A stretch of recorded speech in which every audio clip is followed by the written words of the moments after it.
Good evening, everyone, and welcome to the Regional Admission Counselors of California Virtual College Fair. Thank you for joining us. A few housekeeping announcements before we get started. You can use the Q&A button on your screen to type your questions to our presenters at any time. Broad questions for all of our panelists or ones about specific institutions are certainly welcome. Your camera and microphone are off, so the panelists cannot see or hear you. This is just one of many different sessions that's happening, and all of them are being recorded and will be available within about a week at strivescan.com/RACC. I'd now like to turn it over to our presenters, and we'll begin this evening with Arizona State University.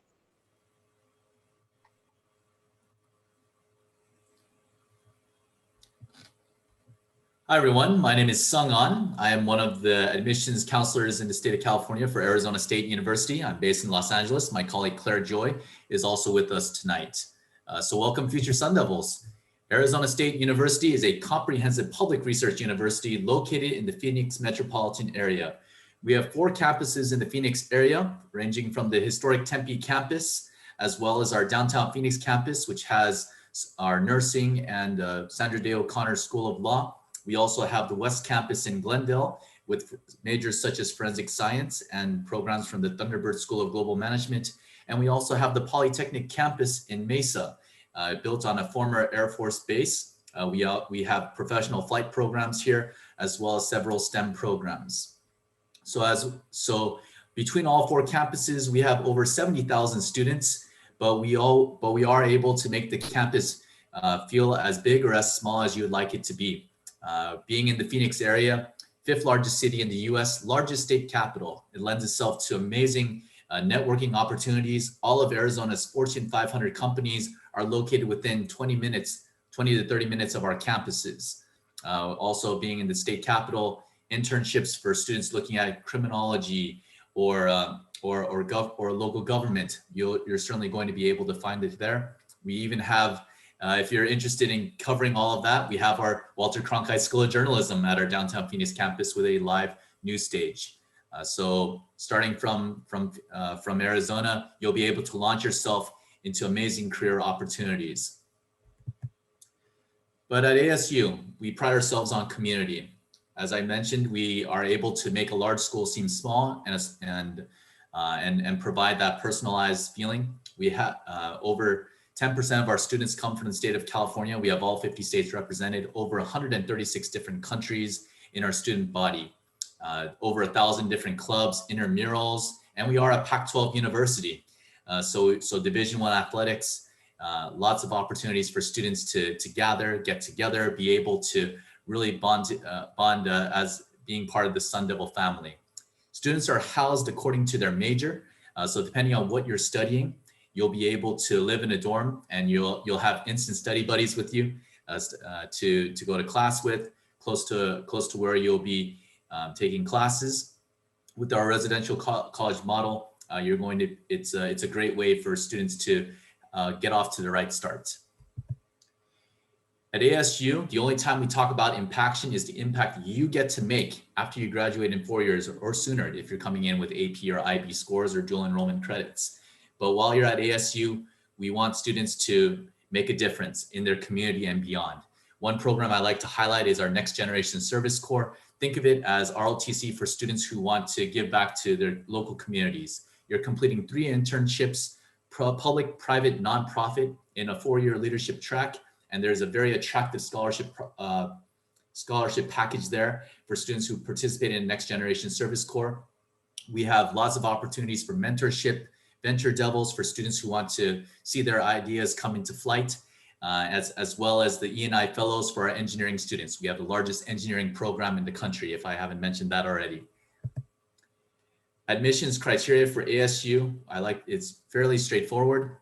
We require the 16 core competencies, including 4 years of English, 4 years of math, 3 years of lab science, 2 years of social science, 2 years of foreign language, and 1 year of fine arts. If you have that and you've met one of our core requirements, 3.0 unweighted GPA, or you're in the top 25% of your class, you're guaranteed admission. We are test optional, so don't worry if you haven't been able to take the SAT or ACT. And so You can self-report your grades. We're on the Common App and on Coalition. So we have lots of opportunities, including our ASU app for you to apply, where we admit students on a rolling basis. For students who are looking for that extra oomph in their academics and really being around a community of scholars, we're very well known about our Honors College, Barrett, the Honors College, the gold standard of honors colleges for students who are looking to deep dive into their work. We have from 3 layers of advising, priority registration, even as a first-year student, as well as a special mentorship shadowing programs. We have the Mayo Medical School in Scottsdale as a satellite school there, so students are able to participate in research. Students in Barrett, the Honors College, are able to complete honors contracts, and as well as a thesis. Lots of research papers for students to present that make you very attractive for professional schools and beyond. So there is a separate application if you're interested in learning more about Barrett. We have merit scholarships. Right now, if you are automatically merit scholarships once you apply ASU, and we also have additional scholarships available on our scholarship search page. We are also a WUI school, so several of our programs are WUI eligible on our downtown Phoenix, Polytechnic, and West campuses. So we encourage you to take full part of that. And we also have a wide variety of virtual programming if you go to our website about various topics. To get and keep in touch with us, please go to our website, asu.edu/findmyrep, 9 reps in the state of California. We look forward to connecting with you. Forks up, go Devils. From the maroon and gold to the scarlet and gray, Sarah from Sacred Heart University is up next. Great. Thank you so much. And yes, our next presentation comes to us this evening from Sacred Heart University. Thanks, Owen and Sung. Good evening, everybody. My name is Sarah Koloski. I'm the Regional Director of Admissions for Sacred Heart University. I'm based in Denver, Colorado, and I will be your direct point of contact should you find Sacred Heart on your list sometime soon. Sacred Heart's a mid-sized Catholic university. We're located in Fairfield, Connecticut. We're just an hour and a half outside of New York City and about 2.5 hours to Boston. We're in this sort of quintessential New England college town. We do get the 4 seasons. We are 20 minutes away from the ocean. We share the town with Fairfield University. We're kind of in the last commuter setting for families that do work in New York. So it's this really nice balance of suburban and city life. We're also located in a 3rd most concentrated area of Fortune 500 companies in the country. So as all of our majors require at least 1 internship to graduate, this is the perfect opportunity to take advantage of things readily available in our backyard. We're sort of a hybrid of liberal arts meets career education. So while most students do come in undecided, oftentimes they're still thinking about their 5- and 6-year plan. Of the 60 undergraduate programs that we do offer, 40 of them have a combined or an accelerated grad program opportunity. If students are considering that track, we see about 40% of our student body come back to a Sacred Heart grad program just because they do get that priority consideration, and pending their academic success as an undergrad, they could qualify for those assistantships. So paying those master's years forward. Our most popular majors include direct entry nursing. We have a 6-year doctorate of physical therapy, one of few colleges that offers an accelerated track, as well as occupational therapy and athletic training. But we're also broadening in other areas such as business, criminal justice, cybersecurity, psychology, performing arts, and engineering. We are a Catholic institution, but we became independent from the church early after our founding. We wanted to have the autonomy with the curriculum and also let students define their own experience within faith and their spiritual relationships. Of all the clubs and activities that we do have on campus, Habitat for Humanity is our largest student-run club, which I think is just a testament to our community. They're wanting to be involved in community service. All of our religious opportunities are optional, but we do encourage that sort of intersectionality across many faiths and really helping students understand what it means to be human, how should we live our lives, and really emphasizing that impact as being a global citizen. We do offer extensive volunteerism opportunities both at the domestic and international level. One of our longest standing international partnerships is with Sister Cities in El Salvador, and that's been about a 10-year partnership. So allowing students to really, again, broaden their horizon and have that global impact. We're in a really pivotal growth phase right now. One of the top 10 fastest growing Catholic institutions in the country right now. As I mentioned, we do have those high accolades across the board within our health professions. We are top in state and top 5 in New England for all of our health profession programs, and high success rates on all the NCLEX and boards exams following that. But we are, like I said, we're growing in a lot of different areas, top 20 in the country for a performing arts program with a direct connection to Broadway, top 20 for community service, as well as game design. So students are coming for all different opportunities on campus, and really emphasizing that impact they need as the current student needs today. In the last 7 years, we've had 14 new buildings introduced to campus. So lots of new dining options, dormitories, academic sites. One of the things I do want to highlight is our acquisition of General Electric's former headquarters, which is that top middle photo. My undecided engineers have the opportunity to work with an 11,000 square foot makerspace, artificial intelligence lab, game design labs, drones labs, and that bottom right corner actually is a hotel. So that's going to further our growth in our hospitality and resort management program. They'll be completely student run and really, again, emphasizing that hands-on experience for our students. One thing that's not on here that's fresh off the press is we just broke ground on our Martiri Family Ice Hockey Arena. It's a $60 million project that will be completed in 2023, thus furthering our growth in our varsity ice hockey programs, as well as club figure skating and synchronized skating. So again, really exciting time to become a pioneer. And finally, I just want to go over briefly our application requirements.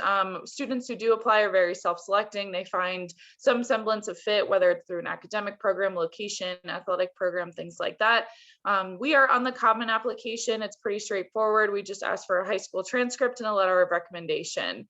One thing I do want to note is if you are considering our direct entry nursing program, you must apply by December 15th. You can see sort of the ranges for GPAs and testing but just the general university admissions process, as well as our nursing school. We are test optional. We have been purely test optional for over 15 years. So if you do not want to send them, it will not penalize you in any way. We really want you to feel like you can personalize the process. We do heavily weigh this demonstrated interest. So if you're able to interview with me, whether in virtual or in person, if things allow for that in the fall, I will be traveling to California and the West. But if you are also able to visit campus, we are allowing limited in-person visits, and I'm more than happy to work with you on that as well.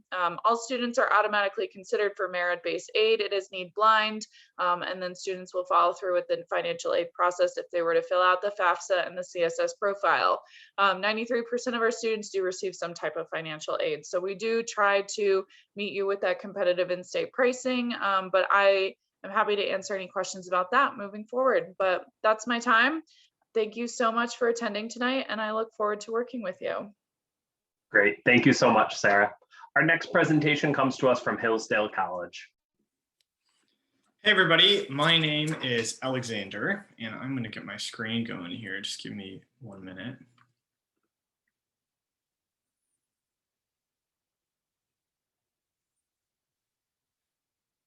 You guys able to see everything there? Owen, are you seeing Yes, we can. It looks great. All right, great, thanks. So my name is Alexander Green, and I'm an admissions counselor with Hillsdale. I graduated in 2019. Hillsdale is in South Central Michigan, and if you're from Michigan, you show it on a hand. So we're down here in South Central. Hillsdale's a small private classical liberal arts college, and we are known by a few different things. We're a member of the CTCL, or Colleges That Change Lives. We rated US News top 55 best liberal arts colleges.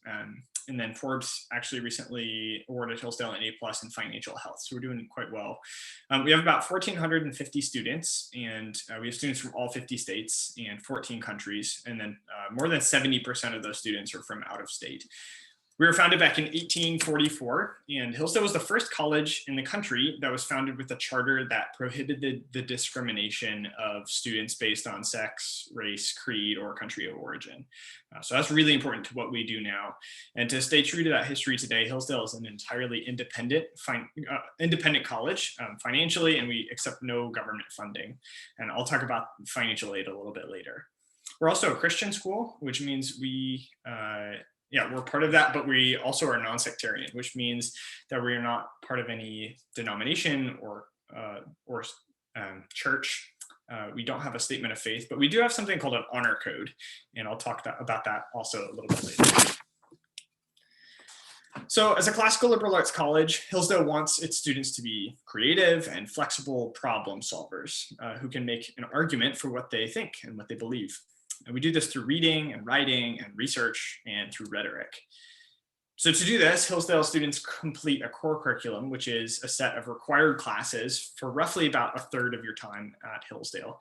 And that ranges from biology and chemistry and physics on the science side of things to the American and Western heritage classes, the great books, English classes, all sorts of different things to give you a full, well-rounded understanding of the world. The idea is to pursue a knowledge of all things that are true and good and beautiful. So the remaining 2/3 of your time at Hillsdale is spent on your major, and we have more than 40 majors and minors to choose from.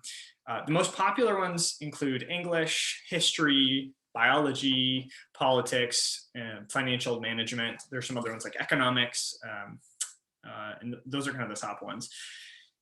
We also have some tracks that are related to professions. So things like pre-law, pre-med, pre-engineering, pre-vet, those are all quite strong. The pre-law program, they all have their own specific advisors. So the pre-law program, we have the highest LSAT score in Michigan, and we're consistently sending students to the top 25 law schools in the country. 86% of students in the pre-med program are going to med school within a couple of years. So really strong programs. We have an average class size of 15 students, and there are 9 students for every 1 professor. So a ton of relationship with your professors, which I loved when I was in college. We also have some opportunities for research. So we have a 685-acre biology research station, a human cadaver lab, a genetics research lab, all sorts of things in the sciences to help students. We also offer study abroad, and we have a Washington, D.C. internship program. The class of 2020 had a 98% graduate placement rate, which means they went into what they wanted to within 6 months. And then roughly 25% of those went to grad school, and about 75% of those entered full-time employment. And then 93% of students that completed that survey expressed that their first job directly related with the major that they were interested in or that they studied. So with more than 70% of students coming from out of state to Hillsdale, the campus is really active. You need a place to be involved when you're so far from home. And the residence life is a requirement for a freshman. And then 74% of students live on campus. We also have about 130 plus different clubs and organizations on campus, such as Hillsdale Christian Fellowship or the Outdoor Adventure Club or the Sailing Club. One of my friends learned to sail at Hillsdale, and now she lives on a sailboat. So you can ask me about that later. 25% of students are involved in athletics. We have Division II NCAA, 14 different sports. And then another 20% are involved with Greek life, so fraternities and sororities. And then another quarter of students are involved with the performing arts at Hillsdale. We also have a top 5 ranked student newspaper, college newspaper, and a top 5 ranked volunteer program at Hillsdale. So on top of all those activities, there are also 40 plus different campus-wide events per year, such as homecoming or something we call Central Hallapalooza, which is a big end of year bash where they have student bands play and they hire a band to play. It's all sorts of fun. And so I said I'd mention the Christianity a little bit more. So we don't require students to sign a statement of faith, but we do have every student sign an honor code, which is, it says you'll be honest and respectful and dutiful and self-governing. We have a very trusting and safe campus. So it's a great place to have civil discourse and academic honesty. So just to wrap up, we have applications on the Common App or on our website. The early decision date is November 1st, and the priority merit scholarship deadline, that's the one to keep in mind, is January 1st. We have a holistic review. We're also test optional this year, like many other schools for fall 2022 and 23. We'd also really encourage you to do an admissions interview with your admissions counselor. And we have scholarships for merit and need and athletics and art and music. And 97% of students receive some kind of financial aid. Thank you so much for listening, and hope to chat with you soon. Great. Thank you so much, Alexander. As we're halfway through our presentations, just a reminder that the Q&A widget's available should you have questions for any of our panelists. Up next, I'm pleased to introduce Bellevue University.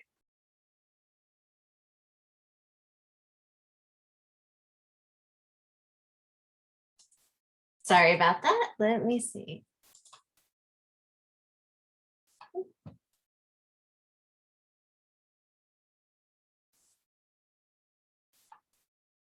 All right, can you guys see me? Uh-oh.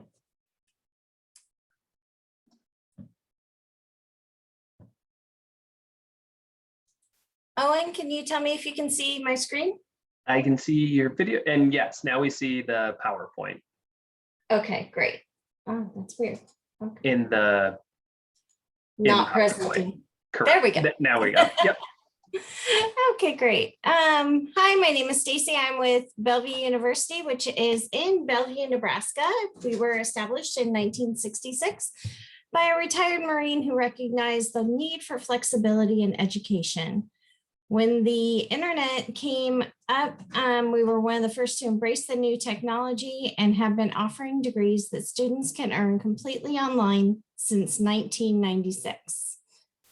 We are a mid-sized private nonprofit institution, and we do not charge out-of-state tuition for those choosing to join us on our main campus in the center of the country or online.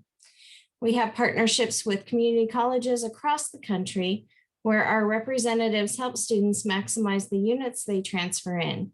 Our dedicated military team works hard to ensure that all who have served and their families receive all the benefits that are due to them. It is our pleasure and privilege to assist those who have given so much. In February of 2021, we were ranked as one of the top schools for diversity by College Factual. Our president, Dr. Hawkins, has been recognized as one of the top women in higher education. She became one of the few non-Hispanics awarded the Otley Award in 2020, which is an honor the Mexican government gives usually to Mexican citizens who work in the United States and other countries and who have given assistance to Mexican citizens or promoted their culture. Bellevue University has been in the greater Omaha area for 50 years. In that time, we've formed significant relationships with area employers, and we know what they're looking for in talent for the workplace. Through our real-world bachelor's degree programs, we will assist you in pursuing career-relevant experiences. We were proud to be one of the first schools that Disney and Walmart chose to provide educational opportunities to their employees, and we are just as honored by the relationships we have built with many other regional and nationwide partners. We offer over 50 degree programs in fields such as business and management, cybersecurity and information technology, public safety and service, human services, marketing, and communication, just to name a few. We also offer over 25 master's degree programs and are one of the few schools where you can earn a doctorate of business administration online. We are open access, so you can apply through the year to join the next available term or program. No testing is required. We have traditional and accelerated programs depending upon the major you choose. Professors bring their real-world experience to the classroom. We have been distinguished as a center of excellence for cyber defense education, natural science, and have special accreditations in business administration, project management, and more. Students enjoy small classes, typically about 22 students per class, that foster learning and interaction on a personal level. Every student is provided a student coach to help them throughout their education experience to graduation, and support services such as advising, tutoring, career services, and more are available in person and online for convenient access. For incoming freshmen, we offer our new Bruin Academy, which is a 2-day orientation designed to help first-year students like you transition from high school to college life at Bellevue University. During the MBA, you will be introduced to university resources that can help you succeed, as well as meet new people and have a little fun in the process. Sessions include a campus tour and scavenger hunt, mock classrooms, student and faculty panels, meet your academic advisor, campus life and athletics, introduction to the portal and everything, how to get around and how to navigate online and in your classrooms. Financial services will also be available to answer any questions. And we have scholarships that are specific for incoming freshmen. We also have a personal enrichment program with workshops to help students continue their personal and professional development, provide tools and resources to overcome obstacles, and venues beyond the classroom to connect with peers, faculty, and professional networks to meet career objectives. Although we are considered a mid-sized school, most students that attend on ground are athletes in our sports programs or international students, which makes our main campus very active and vibrant. We are home to nationally ranked sports teams and a variety of student organizations. Whether you are an athlete or a fan ready to cheer on the Bruins, there's always something to be part of. We even have an esports team for you gamers and are one of the few schools to offer a scholarship for it. There are many types of scholarships available for students and some that are renewable that can be earned each year. Students can apply for all Bellevue University scholarships with one application using Community Force, which is a cloud-based scholarship and grant platform. Bellevue University provides many pathways for you to succeed. So if you're interested in either moving to the Midwest or checking out opportunities to further your education online, contact me and let's see if we would be a good fit for you.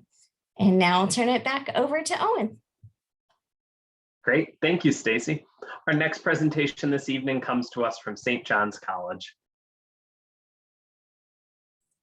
Hello, everyone. Great. So hello, my name is Dwayne Opaisa. I am Assistant Director of Admissions at St. John's College. We have two campuses, one in Santa Fe, New Mexico, and the other in Annapolis, Maryland. We are a very distinctive school. We are different from most other colleges in the country in that we only have one major. And our major follows the Great Books program and culminates with a Bachelor of Arts degree in Liberal Arts. So in this program, we have, you will be reading original sources and primary texts. You will not be reading out of a textbook very often outside of your ancient Greek and French texts, but all of our classes are discussion-based about the primary text that you are reading. So our curriculum that all students follow includes 4 years of math, 3 years of science, 4 years of language, 2 of those are ancient Greek and 2 are French, 2 years of music, and 4 years of humanities. So these courses kind of guide you through about 3,000 years of human history, reading around 200 books throughout your 4 years at St. John's. So as I mentioned, we do have our campus in Annapolis. This is one of the oldest college campuses in the country, third oldest, founded in 1696. So we are very close to the Capitol building, right next to the Naval Academy on the water.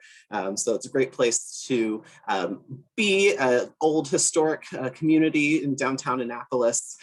Because we are on the Chesapeake, you do have the opportunity to do sailing and rowing, lots of other sorts of activities on the water. We also have an annual croquet match with the Naval Academy. So within that croquet match, everyone gets dressed up for the occasion. So it's a fun tradition that's been going on for many years now. In our Santa Fe campus, it's much newer, founded in 1964, I believe. And so this is our campus in the mountains. Santa Fe is kind of at the south tip of the Rocky Mountains, over 7,000 feet in elevation.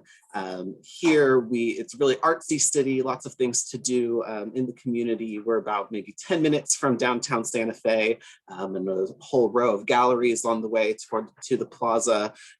So great place to be if you're interested in arts. We also have fencing as a particular activity that happens at Santa Fe, something that's kind of unique between the two campuses. Hiking is another possibility, being that we're right here in the Rockies. There are several hiking trails that lead from our campus, as well as several different opportunities very close by. Skiing, there's a couple ski basins that students are able to go to. So while our students are all following the same program, they're reading books that kind of cover this thread and discussion of knowledge that has covered the last 3,000 years. So students start in their early years reading ancient Greece. So you start learning ancient Greek, you read as Plato and Socrates, read kind of a lot of the foundation of our culture. We do then also kind of work forward through to the Enlightenment, German philosophy, those sorts of deals. Our math classes are very unique in that you will not necessarily be just kind of sitting there learning formulas and memorizing those sorts of things. Instead, you're actually walking through different principles. So I sat in on a freshman math class this year and got to watch as the students were walking through Euclidean geometry. They had read Euclid and had to kind of do the proof in class in front of everyone on a digital chalkboard, but in the classroom we do have chalkboards that come into a lot of use. So a great way for students to learn those concepts at a very base level. So that's really kind of our goal. So a little bit about outcomes here. Students are going into a lot of different areas. Primarily, we see students going into education, law, and STEM fields, which is maybe not something that everyone would expect being at a great book school, but we do see a lot of students who are get a deep preparation in our science program and are interested in pursuing higher degrees. We have one of the highest proportions of graduates who go on to receive PhDs in the country. Granted, we are a very small school. Each of our campuses has about 400 students, so it is a very small living learning community here. But the plurality of our students do go on into education immediately after graduation, and nearly 50% of our students will go into graduate studies within 5 years of graduation. So breaking down our financial aid model a little bit, we've lowered our tuition to $35,000, and so we've held it there for the last several years. This allows us to, offer a little more financial aid to students due to generous grants or donations we have received. But in this, the total cost tends to be around $50,000 with room and board, but 60% of our students are not paying that full amount and receive some form of financial aid. We do offer need-based scholarships and grants that you don't have to pay back. We have a Pritzker scholarship, which doubles a Pell Grant if you are Pell eligible. And then we also do offer merit scholarships and need-based aid. So a lot of opportunities that we do have. So what are other people saying about us? Forbes magazine calls us one of the most rigorous colleges in America. Princeton Review has ranked our professors and the classroom experience both 5th in the nation, and US News ranks our undergraduate experience as 15th best in America and our students at 7th of studying the hardest. So if you have any questions, if you are interested in reading the classics and having a truly classical education, please do reach out, and I'm happy to meet with you and help share more. Thank you so much. Great. Thank you so much. We will have time for Q&A at the conclusion of our presentations, but we still have one more to hear from, and I'm pleased to introduce the University of Cincinnati.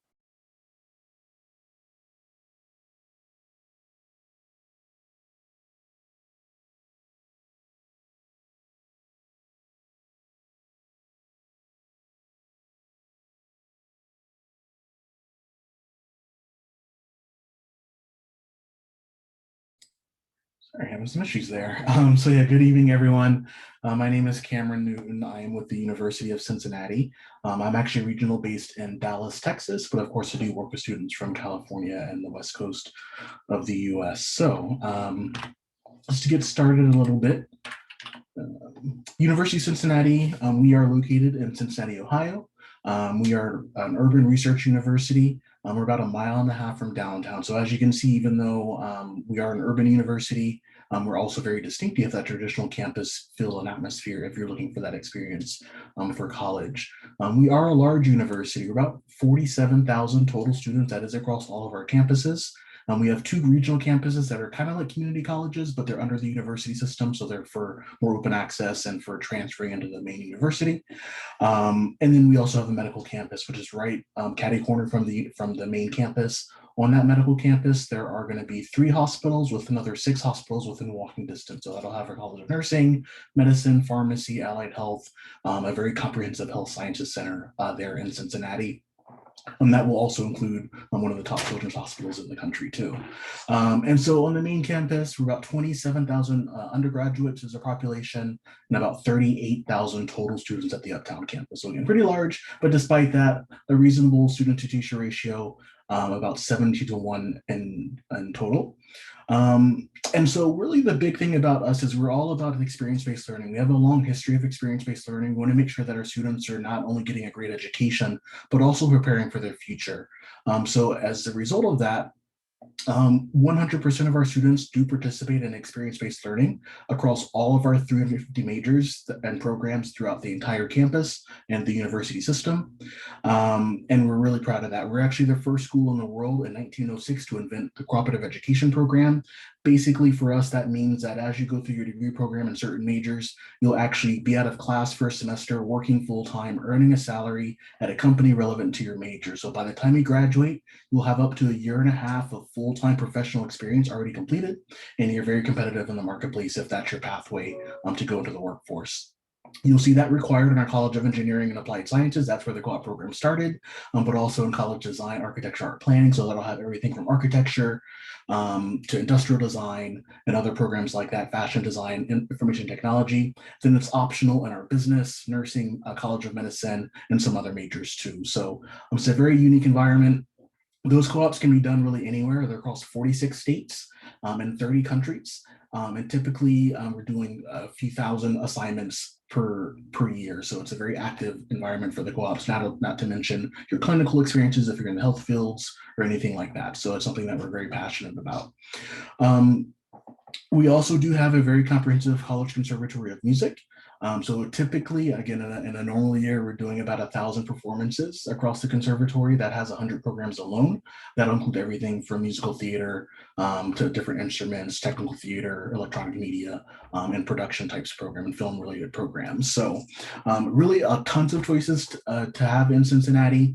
And we're really unique because not only with our location within the city of Cincinnati, and that proximity to downtown, it really allows us to leverage our position there too. So it's hard not to talk about UC without the city itself.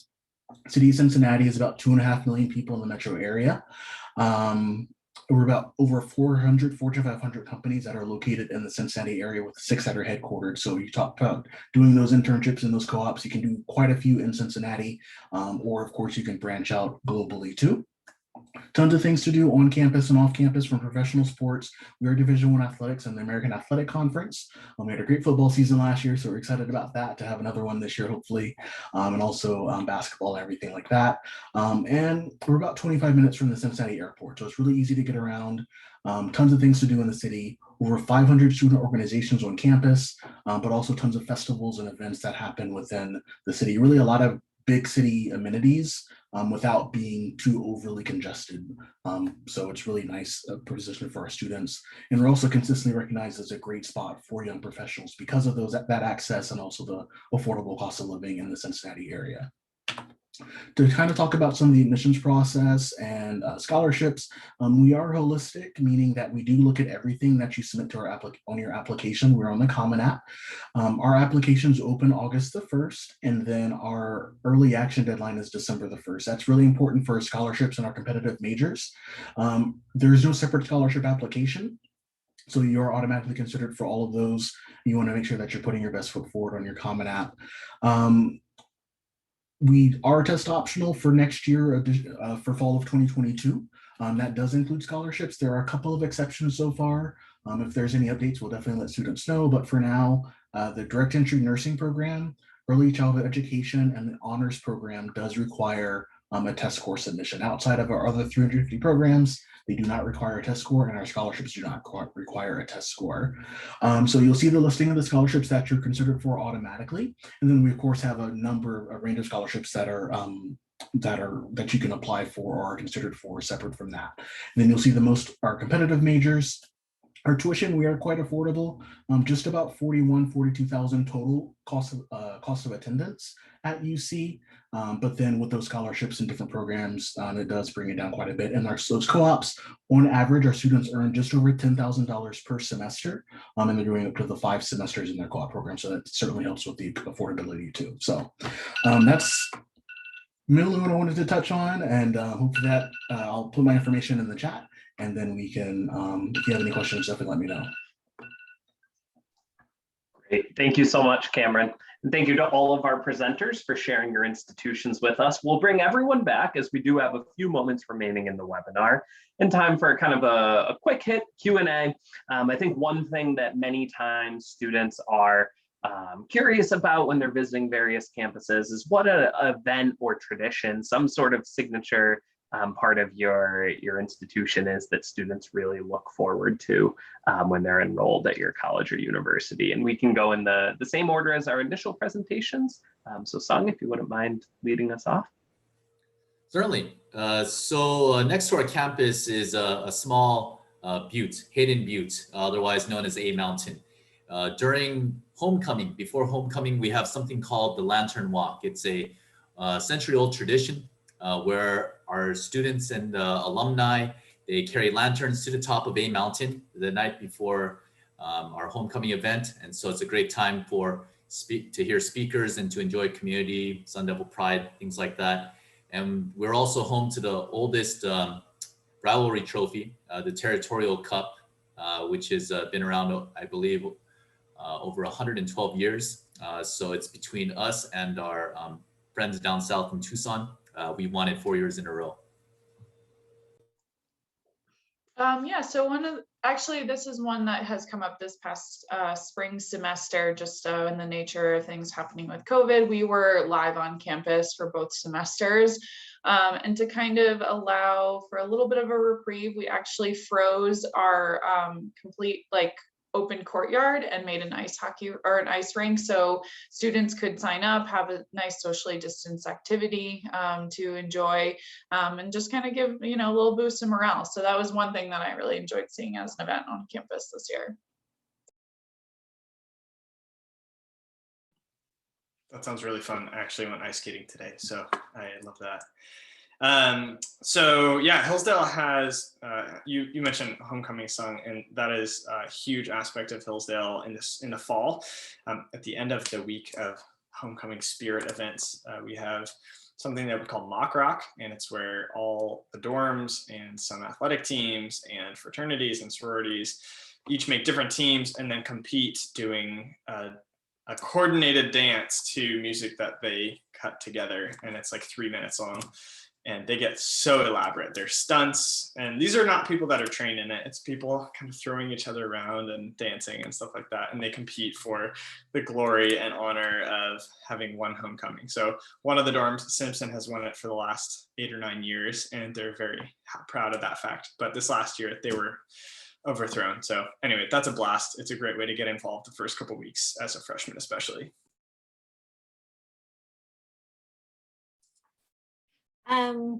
Let's see, I think it's my turn. One thing that we do on campus that we really enjoy is we have our international students.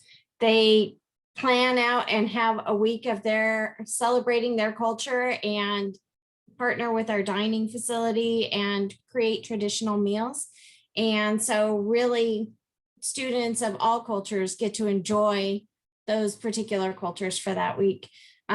So it's really about getting to know everyone around you and learn more about all cultures. Yeah, I mentioned a little earlier the croquet match. It's a popular tradition at the Annapolis campus, but something that is shared by both campuses is the tradition of ringing the bell tower bell when you turn in your senior essay. So every year at the end of seminar, students have an essay that they write, but for the senior year, it's kind of like a thesis length project. And they do orals and everything. So when they finally turn in their final paper, they're able to ring the bell and let everyone know that they have completed, and there's lots of celebration. So it's a great tradition to have on campus.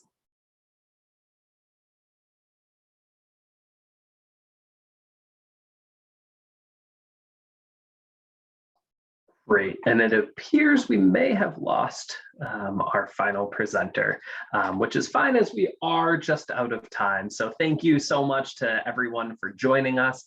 Thank you to our panelists for sharing your institutions with us. At the conclusion of this webinar, you'll be prompted with a brief 4-question survey, and we would appreciate any feedback that you can provide. Also, just a reminder that this was one of many different sessions that were offered as part of the RACC Virtual College Fair, and all of them will be posted in about a week's time at the same website where you registered for this one. Thanks so much and have a great night.